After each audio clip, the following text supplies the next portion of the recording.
Our final guest today is a Cambridge graduate, a Golden Globe, BAFTA and Oscar nominee, and someone who, when she played Winnie Mandela in the biopic Mandela, Long Walk to Freedom, gave a performance so convincing that Winnie herself described it as the first time she truly felt captured on film. Ladies and gentlemen, in conversation with GQ's associate editor, Stuart McGurk, Miss Moneypenny herself, Naomie Harris. Good evening. Welcome, everyone. Naomie Harris found her big break in 2002 in Danny Boyle's 28 Days Later. Roles in Pirates of the Caribbean series and as Moneypenny in the James Bond franchise swiftly cemented her position as one of Britain's most in-demand actors. And in 2016, she confirmed her place as one of the best, receiving an Academy Award nomination for her incredible performance in the film Moonlight. This September, she will star in police drama Black and Blue, and next April will reprise her role as Miss Moneypenny in the 25th outing for 007. Naomie, thank you so much for joining us. Thank you for having me. So we will get on to Bond naturally, Okay. but Yes. I do want to start on Moonlight because it's, you know, it's such an incredible film, obviously deserving of the Oscar. It's the kind of film I would imagine is hard to get made. And it's the kind of film I would imagine you don't often get sent as an actress in scripts. I just want to take you back to, I guess, either when you first talked to your agent about it or you've read the first page. Just take me back to that and what your first impressions of it was. So I have to take you back a bit further than that, Okay. because I've always said that I will never play a kind of stereotypical black woman's role. So I felt as though, as a black woman, that I'd been far too overrepresented in the role of prostitute and crack addict and these kind of negative stereotypes. So I said I would never play a crack addict. And so my agents is that like a role that you've been offered a lot previously then? I have always just said from the very beginning of my career that I only want to portray positive representations of black people in general and black women in particular. Yeah. And so I made that very clear to my representation from the very, very beginning. So I think they were really hesitant about Even showing you. You know, coming to me with this script. But they said, look, it's by this filmmaker. We think he's really incredible, and we think the script is really incredible as well. And I came to it with all these reservations, like, I'm not going to like this. You know, this isn't the kind of thing that I want to do. But I literally read it and was welling up with tears and was so moved by it. And I thought, this is such a beautiful story, and it's unlike anything else that I've really seen done before as well. And I also felt that it would be a real huge challenge for me as well, because being someone, I don't drink alcohol at all, never have, I don't smoke, certainly haven't done drugs. And I thought the challenge of like inhabiting a crack addict was gonna be really stretch me in ways that I've never been stretched before. And that for me is what I love about this profession. I've always wanted to be in, for whatever reason, I enjoy being in other people's skins. That's what, you know, really excites me about it. And I want to be in completely different people's skins as well. I want to one day, you know, play saint, and the next day play the sinner. And, you know, I love mixing it up like that. And I thought, I've never done anything like this before. Yeah. And then I spoke to Barry Jenkins, our director, and he explained to me that Moonlight is basically the story of his mother and also Terrell McCaney, who's the author of the piece as well. And he said, you know, I'm not interested in portraying stereotypes. I'm interested in really capturing the authentic woman behind, you know, what you usually see on screen. And I said, you know, that's what I'm excited about as well. And he was like, you know, I'm going to make her into this three-dimensional character, and I want her to have pathos as well. And I thought that's precisely what I want to do with her as well. And so that's why I said yes, ultimately. So how, I mean, as you alluded to, part of what's so incredible about your performance is it's addiction, but it's not just addiction, it's addiction over time. How do you even start going about preparing for that? As you say, you're someone without almost any vices. You're very... Oh, I have vices. not too bad ones anyway, but you know, how do you get to the nub of addiction? So YouTube is this incredible mine of information. And if you want to research anything, I would say start with YouTube, because there are these incredibly intimate interviews that are captured. So for me, it started with like a YouTube search of documentaries about crack addiction. And then that just led, you know, how it starts when you go on YouTube and it's like a, you know, rabbit warren, and it leads you to this and then it leads you to that. And I found myself looking at these really intimate interviews between crack addicts and whoever's behind the camera. And it's just somebody with like their iPhone or whatever who's gone down into a crack den and started interviewing people.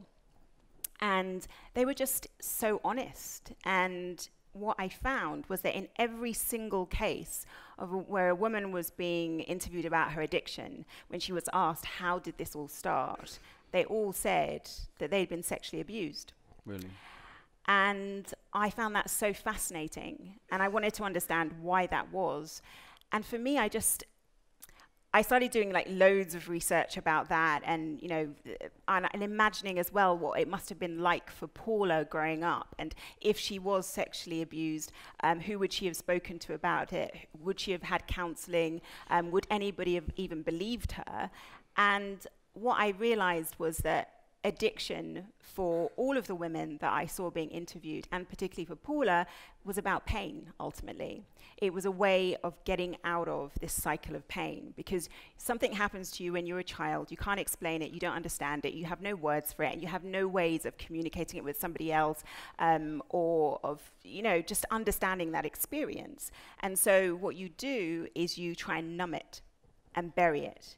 And as a child, I think you can find quite effective ways of doing that. But as you get into adulthood, I think that trauma starts to want to find a way for release. And so it becomes more and more difficult to numb that pain. And drugs are a fantastic way in the short term of numbing it. And that's where the addiction starts, because you know, you'd get one hit of, you know, crack or what have you, and then you suddenly like, oh my God, for the first time, I feel at peace in my body. I'm not traumatized.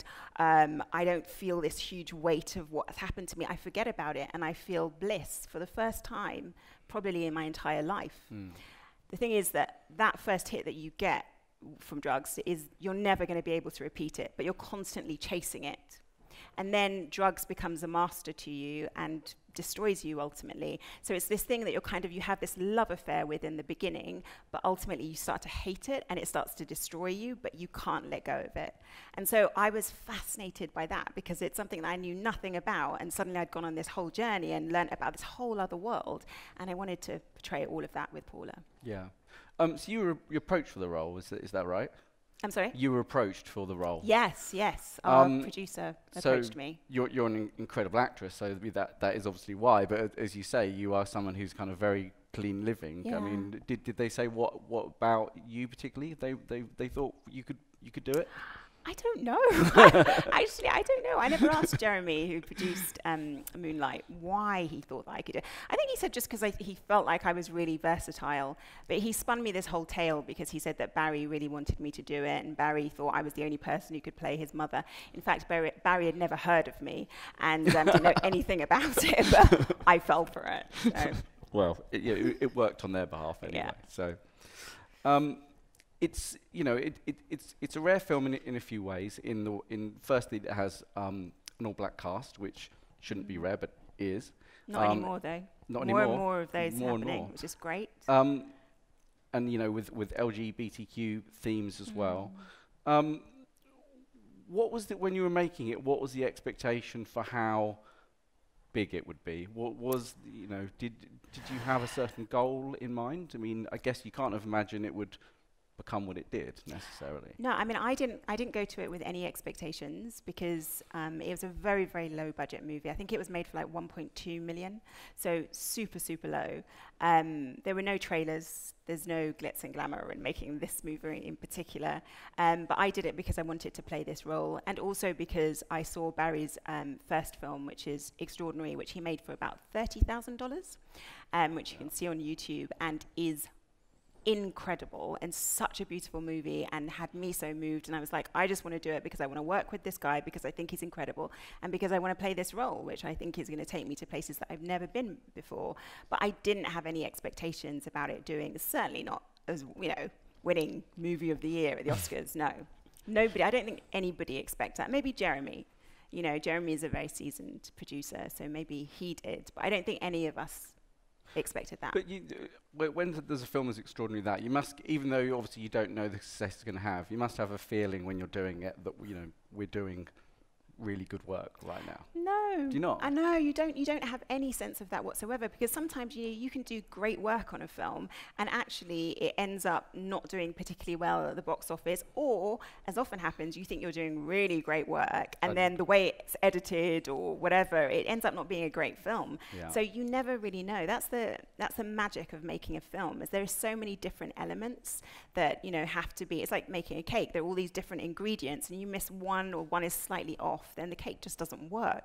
So what makes a film so magical when it really does impact people is because all of those ingredients, everybody inputting, has done a brilliant job, and that's really, really rare. Yeah. You mentioned before about how thankfully that having an all-black cast isn't as rare as it has been. Do you think the success of Moonlight has helped that, has helped change the industry in some ways? I mean, I would hope that Moonlight has definitely helped, but I think, to be totally honest, I think that it's more that this is a show business, so the business part of it is incredibly important, and I think that showing the economics of representing ethnic minorities actually works, in terms of there's an audience out there and they will show up and support these movies.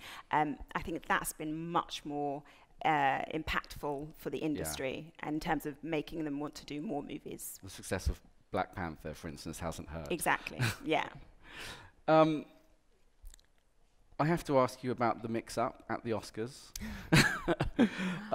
For any of you who don't know, it was the host, Warren Beatty, and they pronounced it as La La Land as the winner. Mm-hmm. That was not the case. No, it wasn't. What do you remember about that night from your perspective? I just remember being really stunned and thinking, is this another mix-up? Are we really supposed to go on stage? And I remember just sitting in my chair. I was kind of frozen in my chair. And then Jeremy, our producer, came up and was like, Naomie, get up. Oh, do you mean when they said, no, we've got it wrong? Yeah, exactly. So that could be a triple mix-up. Yeah, I was like, what's going on? I mean, it's just so not like what you expect from the Oscars. You've never seen anything like that before. Yeah. So I really didn't know what to do. I didn't know whether to come out of my chair or not. And it was a mix of emotions, because you also just felt, I just felt embarrassed for La La Land as well. And, that it must be incredibly awkward for them. So you're kind of like celebrating in the face of people who've thought they'd won and then they haven't won. So it was all a bit awkward, to be honest, but obviously phenomenal for us. Yeah. Did it make the after party a bit strange, seeing the La La Land people? people? No, they were so lovely about it, though. They all came up and they were just like, congratulations. So, no, it was fine. Yeah. You were awarded an OBE in 2017. Yeah. Congratulations. Thank you. What was the palace like? The palace, from what I remember of it, was stunning and palace-like, But yeah, it was a really special day for me because, my family are, immigrants from Jamaica. And I just remember being really sad because I know that, oh my God, it makes me sad even thinking about it, but I just know how much it would have meant, particularly to my grandfather.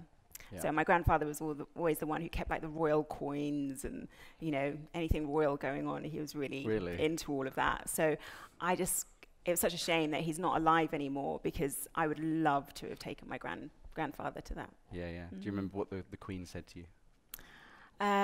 She said, "What do you do?" That's a stock thing for everyone. And I think that was it. It's very brief. It's very, very brief. Right, it's not really like a long chat. No time for get to know each other. Yeah. Let's talk about Moneypenny then. I really didn't know what role you were auditioning for until like the third audition. Yeah, so basically they said that I was auditioning for the role of a Bond girl, and I was like, I'm too old for a Bond girl. I think like this is really weird. And I had to audition with the scene from Casino Royale on the train between Bond and, I can't remember, is it Vesper? Right, yeah. Yeah, that's right. Yeah.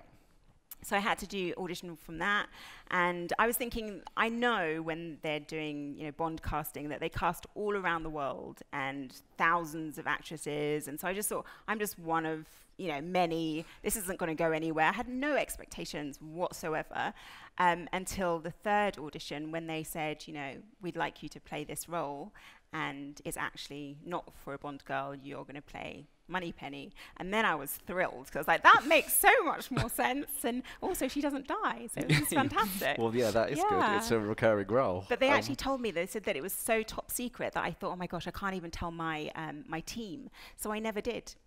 So they were like negotiating the whole thing, and it was only mid-negotiation that they were like, no, her role is recurring because she's Moneypenny. And my team were like, what? Naomie never even told us. So they were going for quite a while negotiating for a different role that you actually had. Yeah.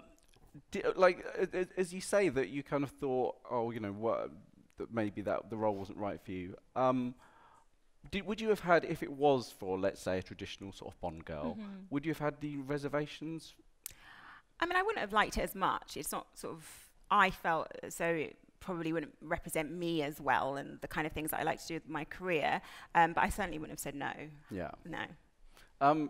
And when it came to Moneypenny, what did you have input? Did you want assurances of what the role would be? Because it is a different Moneypenny than we've seen before. Yeah, the wonderful thing is you have Sam Mendes, or you did have Sam Mendes at the helm, and he is so incredible, and he's so collaborative, and he's coming from a theatre background as well. So he just said to me, Naomie, what do you want to do? Anything you don't like in the script, you can always come to me and we'll change it. And, he was true to his word. Yeah. Was there anything you changed? Not really, because my mum's a writer, you see. So I really believe that the script is like a Bible, and you don't change it. You just try and make it work. So I'm very precious with the script, and I'm very aware of the time, the effort, the blood, sweat, and tears that have gone into creating this script by the writers. So I always think I'm going to try and make it work as best I can. I'm not going to try and change things. So I'm obviously not going to try to prize details out of what the new Bond is from I you. literally don't have any details, well, so I have nothing for you. That'll be, but in a general sense. So Bond, the character, he's changed a bit over the years, but he's still very much he's that still kind of drinker. He's a womanizer. He's still that same kind of character. Though. You don't think so? Not. Okay. No, we see him fall in love. Oh yes, that's true. Remember in Casino Royale, he falls in love with Vesper, and that then unfortunately she dies. So he gets all upset. Yeah, he gets very upset. And then in the last one, Spectre, he falls in love with Madeline's character. So no, he does tend to fall in love with a lot of people, though. Maybe let's just say that. Well, there are lots of very beautiful women in the world. He's a very beautiful man. But I think what I was going to ask was, in I guess we sort of feel like we're in a different age now, even in those few short years since the last Bond, where this is the first post Me Too Bond, if you like, as a way of putting it. Do you feel that the character has to change in line with that, or should it just be this kind of separate thing? I think it always has to be its own thing, because you have to represent the Bond that Ian Fleming wrote, and it was of a very particular time. But then I think why this is going to be the 25th Bond. This is the longest running franchise of all time, and that's for a very particular reason. And the reason is that it manages to keep the essence of what Ian Fleming wrote, but it's also constantly adapting and changing with the times. And to keep people interested, that's the incredibly difficult sort of line you have to walk between keeping the diehard Bond fans who want the traditional Bond as well, and also being progressive with the times. And I think that Barbara Broccoli and Michael G. Wilson, who are our producers, do a phenomenal job at that. What's it like making a Bond film? Because I read with the Avengers films, not a single character, I think maybe only Robert Downey Jr. Was given the entire script. All of the rest of them were just given their their bits to read. Is it the same level of like insane secrecy on a Bond film? I think that this one is going to be exactly like that. Is it? Have the other ones been previous like that? ones were not like that. No. But So it's ramping up. it's ramping up. Yeah, I can say that. Okay, there you go. Yes, got a scoop. Phoebe Waller-Bridge is co-writing it. Yeah. What difference is that going to make, do you think? Well, she's a strong woman with a great comedic touch, as we know.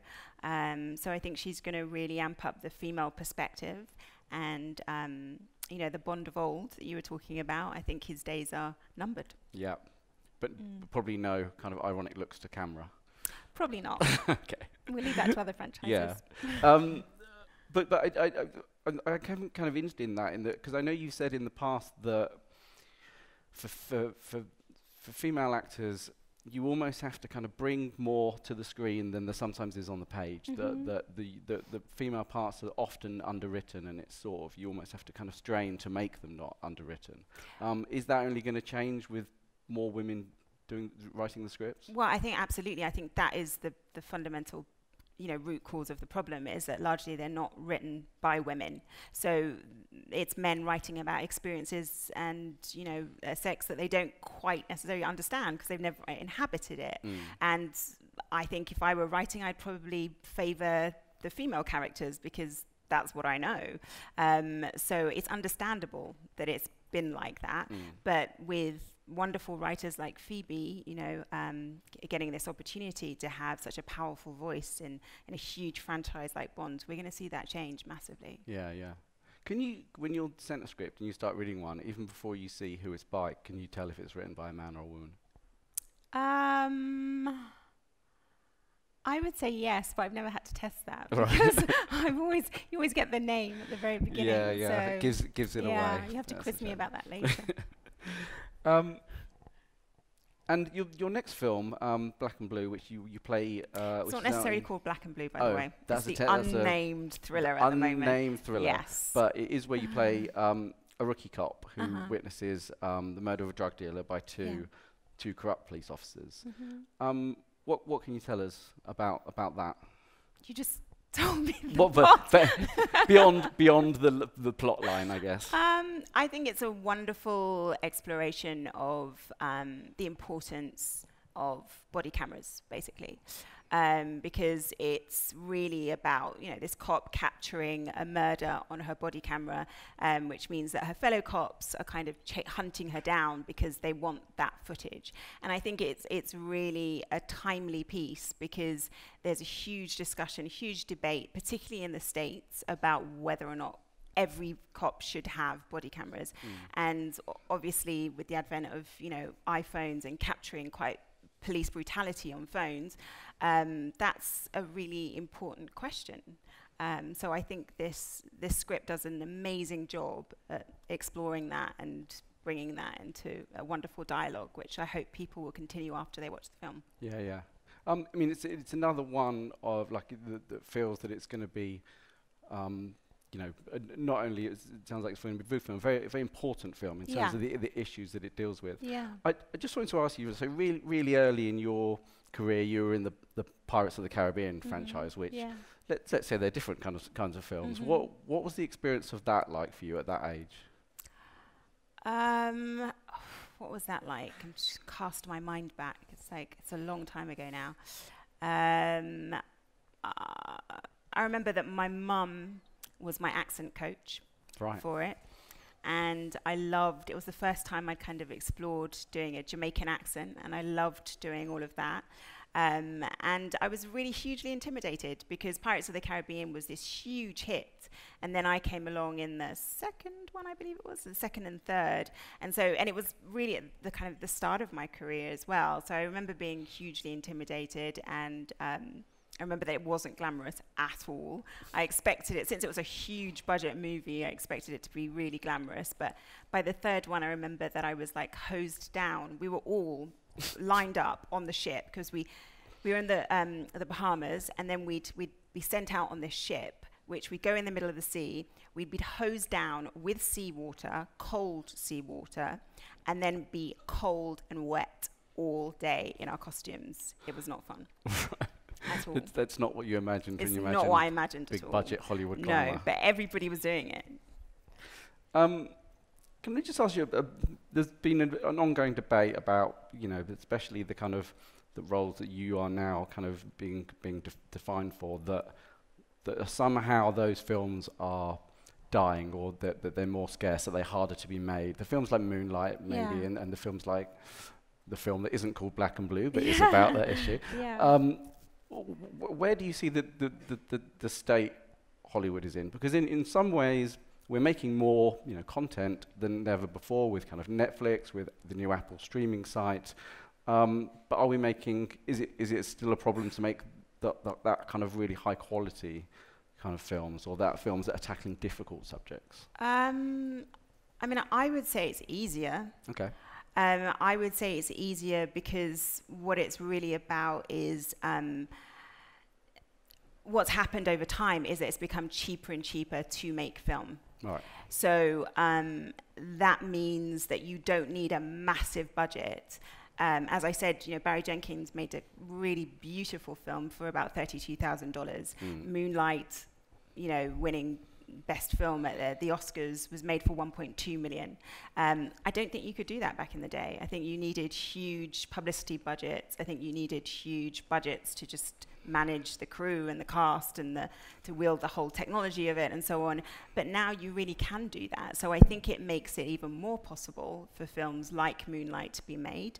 And I also think that because we've seen so many films with such diverse ethnicities, at the helm of them, doing so well at the box office, I think the studios are much more open to exploring really diverse themes as well, which is fantastic. So I think it's a really wonderful time, in fact, where we're going to see a lot more diverse things being made. But it's weird because what I see is more of an adventurous filmmaking happening in TV rather than film. And I'm not sure why that would be.